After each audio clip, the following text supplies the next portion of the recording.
সাধারণত ছোট বাজেটের সিনেমা বড় পর্দায় মুক্তি পায় না। এই রকম সিনেমার জন্য আন্তর্জাতিক চলচ্চিত্র উৎসবের ময়দান কতটা গুরুত্বপূর্ণ, এই ধরনের সিনেমা কেমন পারফরমেন্স করলো, জেনে নেব সিনেপ্রেমীদের থেকে।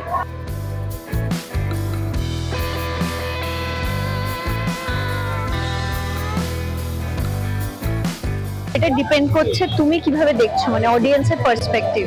আমার যেটা মনে হয় গল্প বলার ধরন এবং সে কিভাবে ট্রিটমেন্ট করছে, মানে এখন মোবাইলেও প্রচুর ভালো ভালো ছবি তৈরি হচ্ছে, তো এই ধারণাটা আমার মনে হয় আস্তে আস্তে অবসলিট হয়ে যাচ্ছে এবং যাবে। তো ওই রকম ভাবে মানে বাজেটটা অবশ্যই ইম্পর্টেন্ট, বাট তুমি কিভাবে দেখছো এবং কিভাবে দেখাচ্ছ, ইটস অ্যাবাউট ইউর ট্রিটমেন্ট। ভীষণভাবে গুরুত্বপূর্ণ, মানে অডিয়েন্সদের জন্য, ডিরেক্টরদের জন্য, প্লাস মানে ফিল্মের প্রত্যেকটা ডিভিশন আছে না, প্রত্যেকের জন্য এটা গুরুত্বপূর্ণ, সবার কাছে পৌঁছানোর জন্য ব্যাপারটা।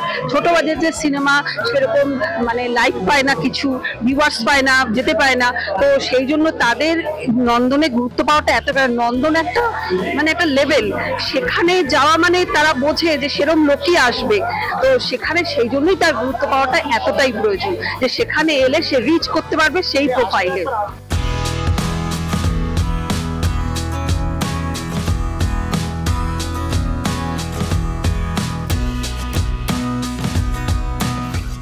ছোট বাজেটের ছবি সবসময় কর্নার হবে একটা মার্কেট পার্সপেক্টিভে দেখতে গেলে, সেটা পৃথিবীর সব জায়গাতেই তাই। ইন্ডিপেন্ডেন্ট ফিল্ম মেকাররা ইন্ডিপেন্ডেন্টলি কাজ করে থাকে। এক্ষেত্রে বলতে পারেন যে হল পাওয়ার ক্ষেত্রে কিছু হয়তো পৃষ্ঠপোষকতা আছে, কিন্তু সেটা আমাদের মতো দর্শকদের জন্য অতটা গুরুত্বপূর্ণ নয়, কারণ ভালো ছবি যেখানে দেখানো হয় সেখানে নিশ্চয়ই দর্শকরা দেখতে যায়। এবার তো সেটা তো তারা ইন্ডাস্ট্রির লোক বা যারা এই সিস্টেমের সাথে জড়িয়ে আছে তাদেরকে অ্যাড্রেস করা উচিত, রাদার দ্যান দ্য অডিয়েন্সেস। ছোট সিনেমা, এখন বাংলা সিনেমা সত্যি খুব কম মানুষ দেখছে, তো তার জন্য কলকাতা ফিল্ম ফেস্টিভ্যাল এত বড় যে উদ্যোগ নেওয়া হচ্ছে প্রত্যেক বছর, তো সেটা যারা সিনেমা প্রেমী আছে তাদের জন্য খুবই একটা আনন্দের বিষয়। তো আমি দেখছি, আমি আগের দিন আমি প্রত্যেক দিন পরপর 3 দিন হলো আমি আসছি, তো প্রত্যেক দিন লাইনে আমি একটাও আজ পর্যন্ত টিকিট পাচ্ছি না।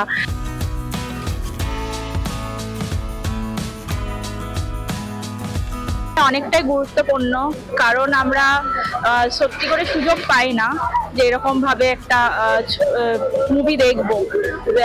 তাছাড়াও অনেক আমরা বেশিরভাগই এখনকার জেনারেশন যা করি আর কি, ওটিটি প্ল্যাটফর্মকে বেশি ভরসা করি, নেটফ্লিক্সে, তো আমরা হলে এসে দেখারও প্রবণতা অনেকটা কমে যাচ্ছে, সেক্ষেত্রে অনেকটাই গুরুত্বপূর্ণ আমার মনে হয়। আমার বেশ ভালো লেগেছে। কালকে আমি 7টার শোয়ে অরণ্যের দিন রাত্রি দেখলাম, তো আমার এক্সপেক্ট ছিল না যে এরকম ধরনের মুভি আগেকার দিনে ভালো খুব একটু বোরিং টাইপের মুভি হবে, কিন্তু খুব ইন্টারেস্টিং মুভি ছিল, আমার ভীষণ ভালো লেগেছে।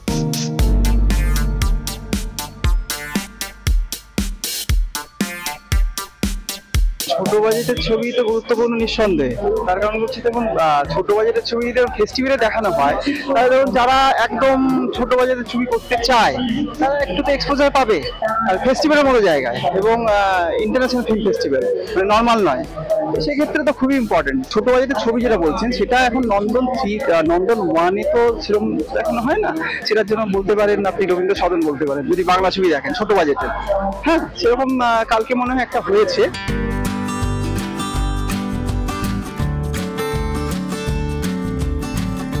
আমি এখানে অনেক ছোট বাজেটের ছবি এখানে দেখানো হচ্ছে, যেটা আমি জানি, তখন আমারই পরিচিত একজন পরিচালক বাচ্চা, সে আর্টিস্ট, তার একটা ছবি এখানে দেখানো হচ্ছে।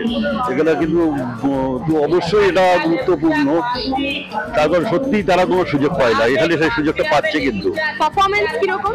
ভালো, খুবই ভালো, খুব ভালো, ইন্টারঅ্যাকশন খুব ভালো, খুব ভালো, খুব ভালো।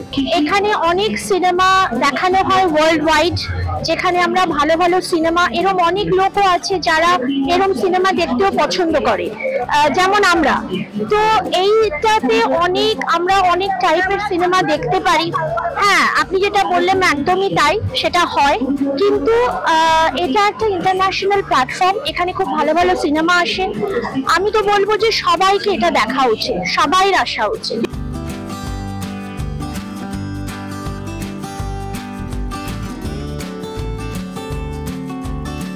চলচ্চিত্র মেলায় বিশ্ব, কলকাতা আন্তর্জাতিক চলচ্চিত্র উৎসবে ছোট বাজেটের সিনেমা বেশ ছাপ রাখতে পেরেছে, এমনটাই জানাচ্ছে সাধারণ মানুষেরা।